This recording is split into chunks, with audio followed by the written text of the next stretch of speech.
तो गाइस आज हम बात करेंगे नाइन ड्रैगन कपो का मानवा के चैप्टर नंबर 22 और चैप्टर नंबर 23 के बारे में। और पिछले चैप्टर में हमने देखा था जिंटे ने नाइन ड्रैगन के ब्लैक ड्रैगन को मार दिया होता है और जिंटे एक स्टेप और ज्यादा करीब पहुंच चुका होता है अपनी बहन को ढूंढने के। लेकिन आज की वीडियो की शुरुआत में हम देखते हैं डीमन ड्रैगन को, जो कि पब्लिक सिक्योरिटी डायरेक्टर और पुलिस कमिश्नर के साथ बैठ के दारू पीते हुए बात कर रहा होता है।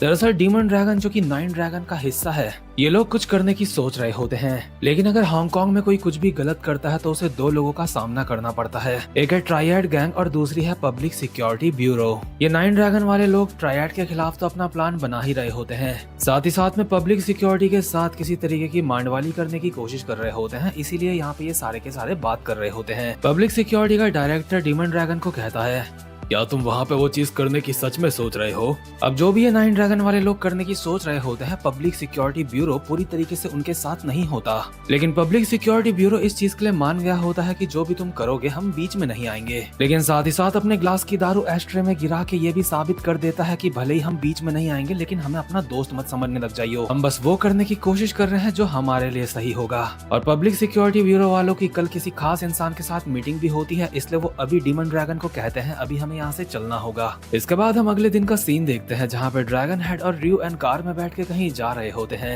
दरअसल ये लोग पब्लिक सिक्योरिटी ब्यूरो के ऑफिस में ही जा रहे होते हैं और रियो एन जो कि अगला ड्रैगन हेड बनने वाला है, काफी ज्यादा नर्वस फील कर रहा होता है, इसलिए ड्रैगन हेड उसको कहता है, क्या हुआ, तुम नर्वस लग रहे हो? नहीं सर, ऐसी बात नहीं है, मैं नर्वस नहीं हूँ। तुम्हें ये बात अच्छी तरीके से पता है ना, पब्लिक सिक्योरिटी ब्यूरो और ट्रायड ने आपस में अपने अच्छे रिश्ते बनाए हैं। पब्लिक सिक्योरिटी ब्यूरो और ट्रायड एक दूसरे के साथ बस इसलिए ही है ताकि अपना अपना फायदा देख सकें, इसलिए तुम्हें ये सोचने की बिल्कुल भी जरूरत नहीं है कि वो ऊपर है या फिर हम ऊपर हैं। जब तुम ब्यूरो वालों के लोगों के सामने होंगे तो अपना सर झुकने मत देना, डरे डरे से दिखाई मत देना वहाँ पे। यानी कि एक तरीके से जो पब्लिक सिक्योरिटी ब्यूरो है वो गवर्नमेंट है और ट्रायड एक ऑर्गेनाइजेशन है, यानी कि एक गैंग है, और ये दोनों ही हांगकांग में मिलके राज करते हैं। और यूएन क्योंकि आज तक इतने बड़े बड़े लोगों से मिला नहीं है, इसलिए उसकी फटी पड़ी है। तो खैर यूएन और ड्रैगन हेड ब्यूरो के ऑफिस में पहुंच चुके होते हैं, जहाँ पे इन लोगों को काफी अच्छी तरीके से रिस्पेक्ट दिखाई जाती है, क्योंकि ये लोग ट्रायड के राजा हैं। और यहाँ पे इनके सामने ब्यूरो के दो बंदे बैठे होते हैं, और ये दो बंदे वही होते हैं जो पिछली रात को डीमन ड्रैगन से बात कर रहे थे,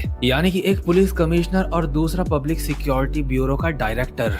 ये दोनों के दोनों ड्रैगन हेड को तो जानते होते हैं, लेकिन रियो एन को इन लोगों ने पहली बार देखा होता है, इसलिए कमिश्नर पूछता है कि ये बंदा कौन है। रियो एन की मुंडी नीचे होती है और वो कहता है वो मुझे रियो एन के नाम से बुलाते हैं। दरअसल ब्यूरो का डायरेक्टर तो रियो एन को जानता होता है, लेकिन कमिश्नर उसको नहीं जानता होता। तो खैर थोड़ा सा इंट्रोडक्शन वगैरह होने के बाद इन लोगों के सामने जब चाय वगैरह आ जाती है, तो डायरेक्टर ड्रैगन हेड को कहता है, तो अगले ड्रैगन हेड बनने की तैयारियां कैसी चल रही हैं? सब कुछ सही चल रहा है, इसके लिए मैं तुम्हारा शुक्रिया करना चाहता हूँ। हाँ, वैसे कुछ समय से मैं कुछ नाइन ड्रैगन्स के बारे में सुन रहा हूँ जो कुछ हंगामा मचा रहे हैं। वैसे मुझे आपकी पावर के ऊपर बिल्कुल भी शक नहीं है, लेकिन क्योंकि लॉ और ऑर्डर्स को मेंटेन करने का काम हमारा भी है, मैं बस इसलिए आपसे पूछ रहा हूँ। Recently drug distribution, human trafficking, ना जाने क्या क्या चल रहा है। सच में आजकल चीजें लिमिट से बाहर जा रही हैं। पर इतने में ही ड्रैगन हेड अपना सर झुका के कहता है, एज अ ड्रैगन हेड इस चीज के लिए मैं तुमसे माफी मांगता हूँ। लेकिन ड्रैगन हेड का सर झुकाना एक बहुत बड़ी बात है, इसलिए ब्यूरो का डायरेक्टर कहता है, अरे नहीं, इसकी कोई जरूरत नहीं है। ड्रैगन हेड कहता है, इसीलिए मुझे बस एक दिन चाहिए, एक दिन में मैं सब कुछ सही कर दूंगा। ड्रैगन हेड की इस बात से डायरेक्टर को समझ आ चुका होता है कि ड्रैगन हेड को वो लोग मिल चुके हैं जो सारी की सारी परेशानियों की वजह है, और ऑब्वियसली जो लोग परेशानी की वजह है वो लोग हैं रियुकाई, और रियुकाई के अंडर में काम करने वाले नाइन ड्रैगन्स। और बात नाइन ड्रैगन्स की आ गई है, तो इसके अगले ही सीन में हम देखते हैं नाइन ड्रैगन्स को। नाइन ड्रैगन्स के चार बंदे अभी एक जगह पे बैठे हुए होते हैं, और चार बंदे आगे की तरफ से चल के आ रहे होते हैं, जिनमें से एक रियुकाई होता है। रियुकाई यहाँ पे आते ही अपने सामने वाले बंदों को कहता है, तो तुम सब कैसे हो? काफी समय बाद हम इस तरीके से मिल रहे हैं। लेकिन क्योंकि वेव ड्रैगन और ब्लैक ड्रैगन आज यहाँ पे मौजूद नहीं है, इसलिए ब्लू ड्रैगन को इस बात पे काफी ज्यादा गुस्सा आ रहा होता है कि रियुकाई इतना खुश कैसे है। यहाँ पे उनकी जो दो खाली चेयर्स होती हैं, उनको देख के रियुकाई कहता है, वेव ड्रैगन और ब्लैक ड्रैगन यहाँ पे नहीं है, इस बात का मुझे दुख है। लेकिन ब्लू ड्रैगन को गुस्सा आ रहा होता है, क्योंकि वो ऐसा सोच रहा होता है कि रियुकाई के लिए उन दोनों की कोई कीमत ही नहीं थी, और ना जाने जीना भी ब्लू ड्रैगन को देख के थोड़ा सा नर्वस सा क्यों फील कर रही होती है। मेरे हिसाब से जीना और ब्लू ड्रैगन आपस में मिलकर कुछ रोज खिचड़ी पका रहे हैं। इतने में ही र्यूकाई ब्लैक ड्रैगन को शांत करने के लिए कहता है, हम सब शुरुआत से ही अपनी जान को दाव में लगाने के लिए तैयार थे, है ना? Wave dragon, black dragon, shadow dragon और डीमन ड्रैगन ये हमारी ऑपरेशन स्क्वाड के हैं। व्हाइट ड्रैगन, ग्रेट ड्रैगन और स्मॉल ड्रैगन ये हमारे बेस स्क्वाड के हैं। और रेड ड्रैगन और ब्लू ड्रैगन तुम दोनों हो कॉम्बैट स्क्वाड के। ऑपरेशन स्क्वाड और बेस स्क्वाड अपना काम अच्छी तरीके से कर रही है, और अगर उसके बावजूद भी हमें कुछ प्रॉब्लम्स झेलनी पड़ी हैं, तो उसका मतलब यह है कि हम में से कोई गधा सिर्फ एक बंदे को मारने में नाकामयाब रहा है, जिसकी वजह से हमारे 2 भाई मारे गए हैं। और ब्लू ड्रैगन,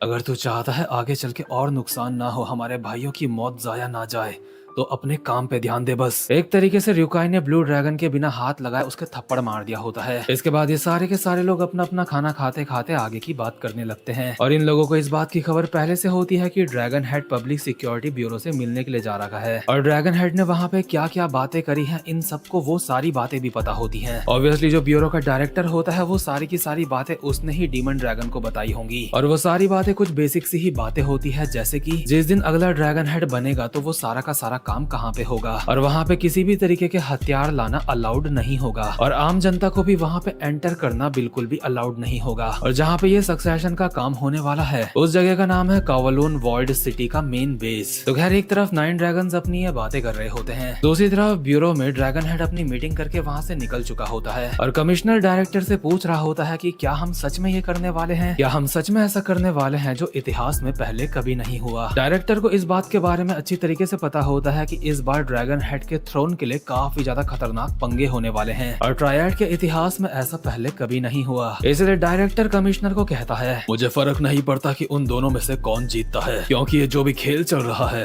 हम इस खेल के खिलाड़ी नहीं हैं। एक सिक्का उछालने में हेड आता है या फिर टेल आता है, मुझे इस बात से फर्क नहीं पड़ता। मुझे बस इस बात से फर्क पड़ता है कि वो सिक्का मेरे हाथ में होना चाहिए, इसलिए हमें इस फाइट के बीच में आने की कोई भी जरूरत नहीं है। हम बस इंतजार करेंगे इस जंग के खत्म होने का, और जैसे ही कोई जीतेगा तो हम बस आखिरी में उससे हाथ मिलाएंगे। यानी कि चाहे जीत किसी की भी हो, ये लोग हमेशा फायदे में रहेंगे। तो खैर इसके अगले सीन में जो ड्रैगन हेड होते हैं वो अपने ट्रायड की ब्रांच में वापस आ चुके होते हैं, यानी कि हेडक्वार्टर्स में, और जिंगजाओ वहाँ पे पहले से ही उनका इंतजार कर रहा होता है उनसे बात करने के लिए। जिंगजाओ को देख के ही ड्रैगन हेड कहता है, कम से कम थोड़ी सांस तो लेने दे। माफ करना ड्रैगन हेड, लेकिन मैं आपसे कुछ बात। हाँ ठीक है, मेरे पीछे पीछे आ। इसके बाद ये दोनों एक जगह पे जाते हैं जहाँ पे ये दोनों बात करना स्टार्ट करते हैं। ड्रैगन हेड जिंगजाओ से पूछता है कि क्या कोई दिक्कत है, और जिंगजाओ कहता है हाँ दिक्कत तो है। इसके बाद दोबारा से सीन शिफ्ट होता है और हम देखते हैं एक पुराना सीन जहाँ पे जिंटे ने ब्लैक ड्रैगन को मार दिया था और जिंगजाओ ने एक मोटे को पकड़ा था, और मोटे की थोड़ी सी सर्विसिंग करने के बाद मोटा बताता है कि जो लाइचा नाम का ड्रग हांगकांग में डिस्ट्रीब्यूट हो रहा है, मोटे का काम बस उस ड्रग को ट्रांसपोर्ट करने का है, और जहाँ पे लाइचा को डिस्ट्रीब्यूट करता है वो जगह है कावलून वॉल्ड सिटी के अंदर, और उसी जगह पे अगला ड्रैगन हेड बनने वाला काम भी होने वाला है। इसलिए जिंगजाओ ये बात सुन के हैरान होता है, लेकिन ये मोटा कहीं झूठ तो नहीं बोल रहा। जिंगजाओ लोगों को इस बात का शक होता है, इसलिए जिंटे मोटे की तरफ एक चाकू फेंक के मारता है जो कि उसके सर के बिल्कुल बगल में जाके लगता है। मोटा मरते मरते बचा होता है, इसलिए डर के मारे बोलता है, मैं कसम खा के कहता हूँ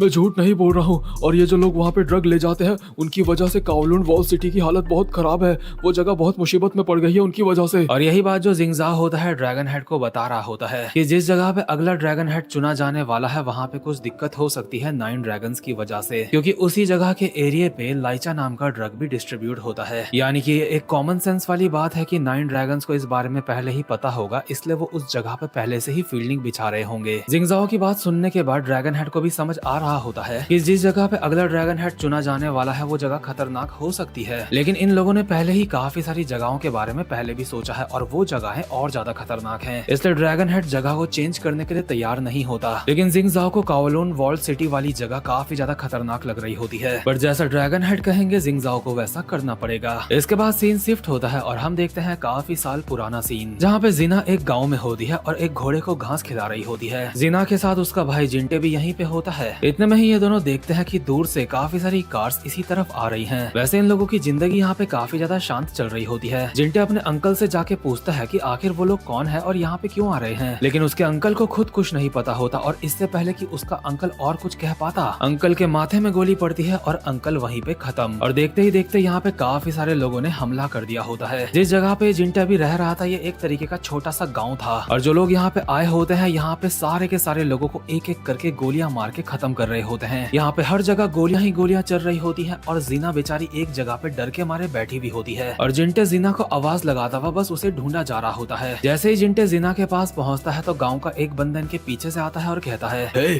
तुम दोनों यहाँ पे क्या कर रहे हो, जल्दी यहाँ से भागो। लेकिन मिस्टर, हमारे मॉम और डैड कहाँ पे हैं? वो सब के सब मारे जा चुके हैं, जल्दी करो, भागो यहाँ से। लेकिन इतने में ही इस बंदे के पीछे से भी एक गोली पड़ती है और ये बंदा भी खत्म। और जिस बंदे ने गोली मारी होती है वो चलता हुआ यहाँ पे आता है और जीना को उठा के यहाँ से लेके जा रहा होता है। जीना अपने भाई को ओपा ओपा करके आवाज लगाए जा रही होती है लेकिन वो कुछ नहीं कर पाता क्योंकि ओपा तो खुद जीना के साथ ही किडनैप हो गया था। दरअसल ये जिंटे की सारी पुरानी मेमोरीज हैं जो उसे प्रेजेंट मोमेंट में याद आ रही होती हैं। प्रेजेंट टाइम में वो सो रहा होता है और सपने में ये सब कुछ देख के अचानक से उठ जाता है और डर के मारे एक चाकू उठा के आगे की तरफ फेंक देता है और ये चाकू उस मोटे के बगल में जाके लगता है जिसको इन लोगों ने किडनैप कर रखा है। मोटे की फटके 4 हो चुकी होती है। इतने में ही जिंगजाओ यहाँ दरवाजे से अंदर आता है और मोटे के लाते ही लाते बजाने लगता है। मोटा जिंगजाओ से दया की भीख मांगता है और कहता है, अरे प्लीज मेरे ऊपर थोड़ी दया दिखाओ। इस मोटे ने जिंगजाओ लोगों को जो भी बताया है, जिंगजाओ को इस मोटे के ऊपर यकीन नहीं है लेकिन अभी जिंगजाओ के पास इसके ऊपर यकीन करने के अलावा कोई रास्ता भी नहीं है। जिंगजाओ जिंटे को कहता है, अभी मैं यहाँ से जा रहा हूँ तो इसका ध्यान रखियो। जिंगजाओ के यहाँ से जाते ही जिंटे भी हाथ मुंह धो के यहाँ से बाहर जाने लगता है और मोटा उसको कहता है, यहाँ पे खाना कब मिलता है और आखिर तुम जा कर रहे हो? मैं खाना लेने ही जा रहा हूँ और अगर तूने भागने की कोशिश करी तो तू मारा जाएगा। मोटा अपने मन में सोच रहा होता है, मैं हिल भी नहीं पा रहा हूँ, भागूंगा कैसे यहाँ से। तो खैर जिंटे बाहर रोड में आ चुका होता है और चलते चलते सोच रहा होता है कि काश उसे कुछ सबूत मिल जाता, यानी कि जीना को ढूंढने का कोई रास्ता उसको मिल जाता, कुछ पता चलता उसे जीना के बारे में। एक रेस्टोरेंट में काम करने वाली 2 लड़कियों को देख के उसको याद आती है चो होंग की, जिसने सबसे पहले उसे जीना के बारे में थोड़ा सा कुछ बताया था। और वो जो लड़की है वो खुद अभी मुसीबत में है। हालांकि जिंटे उसकी मदद करना चाहता है लेकिन कर नहीं सकता। जिंटे अपने मन में कहता है, माफ करना लेकिन अभी मेरे पास दूसरों की चिंता करने के लिए वक्त नहीं है। और जिस रोड के फुटपाथ से जिंटे जा रहा होता है उसी रोड में अभी एक कार चल रही होती है और उस कार के अंदर रियोकाई और जीना होते हैं। रियोकाई किसी से कॉल पे बात कर रहा होता है और जीना बस बाहर की तरफ देख रही होती है। और एक टाइम ऐसा आता है जब ये कार बिल्कुल जिंटे के बगल से होके जाती है और किस्मत से जीना जिंटे को देख लेती है लेकिन जिंटे जीना को नहीं देख पाता। जिंटे को देखते ही जीना पहचान जाती है कि ये उसका भाई है और अपने मन में कहती है, क्या ओपा यहाँ पे? और इसी के साथ ये वाला चैप्टर और ये वाली वीडियो भी यहीं पे खत्म होती है। तो गाइस उम्मीद करता हूँ कि आपको ये वीडियो भी अच्छी लगी होगी और यकीन मानो जो लोग इस मानवा को देखते हैं उन्हें बिल्कुल भी रिग्रेट महसूस नहीं होगा जब हम इस मानवा के आगे चैप्टर्स में आगे बढ़ेंगे, क्योंकि आगे कुछ ऐसी चीजें होने वाली हैं जो किसी ने सोची तक नहीं होंगी। और क्योंकि इसके आगे अभी इसके चैप्टर्स नहीं आए हैं तो अभी डेली इसके वीडियोस नहीं आ पाएंगी। तो खैर वीडियो को लाइक और चैनल को सब्सक्राइब जरूर से कर देना। अब मैं मिलूंगा आपसे अपनी नेक्स्ट वीडियो में, तब तक के लिए गुड बाय।